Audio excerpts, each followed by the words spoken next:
what's going on? Tony here, and we're giving you another quick pond update. It is a midsummer, early August update, and the pond is very thriving right now. The plants are growing almost out of control. So today I've been in there trimming them back, doing a big water change. We've been gone for like 3 weeks, so I needed to just address a lot of things going on.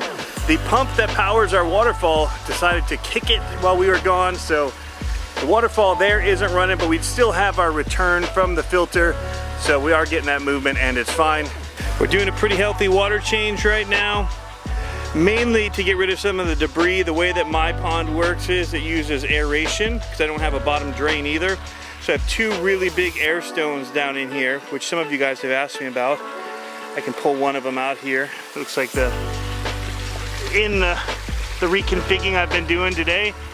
One of my stones, a pretty good size stone. So I have two of them that kind of lift the debris off the deep end here. Goes to the filter intake, which is over in this corner of the pond, and it comes out here. But back here, so many people have asked about the aeration. I will show you what we're using. Is this big air pump here, and it's got multiple taps off it. I bought 4 originally, but it was too overkill for my pond. See what it says here. It's a AP20 air pump, Danner Manufacturing. So pretty good size, runs quiet. I have it on a flat stone back here next to the filter. And then my Pond Max has been doing a really great job keeping the water clear for me. I just put these up here to keep them out of the water. Cover it all over with this stone. Make sure the stone is not touching the air pump, because then it's loud. And yeah, water's clear. Although I have been stirring it up with the water change, so there is that. But as soon as we settle things here in a minute, it goes clear. Now it's never fully like clear, because the aeration does, you know, have a lot of water movement on top of the water, so it's up here where you really see the fish come through. But when they're up a little bit, you can still see them down at the bottom. You can see clear to the bottom in here, because I can pull out when the kids put their pool toys, somehow get into here every once in a while. Pool's right there, pond's right here, and their little sinker toys or whatever will end up on the bottom of here, and I can see them and get them out. But I don't have a polarizing lens on here, which means all you're seeing is reflections. They're down at the bottom, and you can still see them through the ripples. And the hose is creating even more current. So once it's a little bit later, once I get things set up, we'll get some video of them up and around swimming, maybe eating. But they're getting big. Had one of them jump, found him back behind the filter.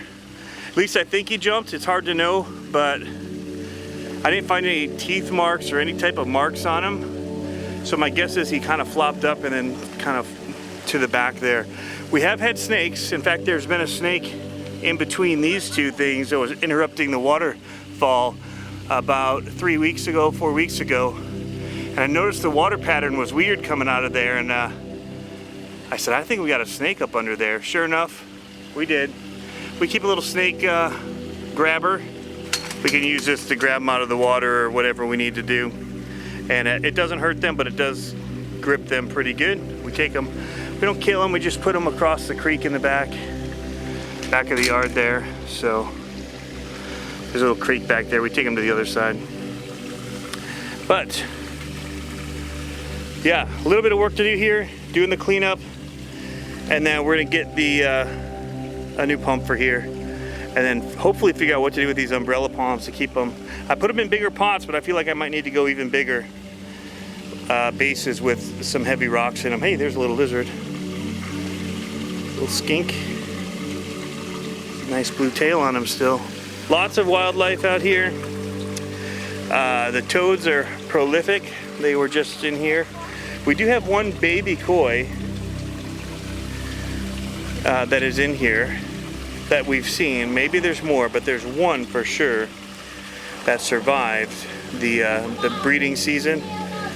We didn't get him out in time to get him to hatch in a little aquarium, So they're all hiding. I've got a cave right there they're coming out of. Right under here's a cave. Peeking their head out.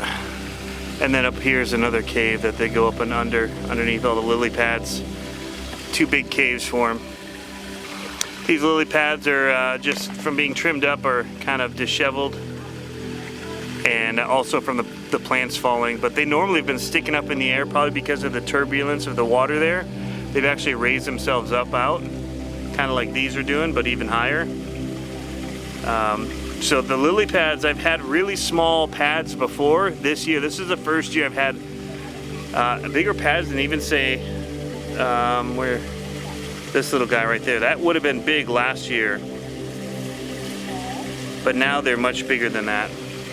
So that's cool to see. So yeah, lots of things going on with the pond, guys.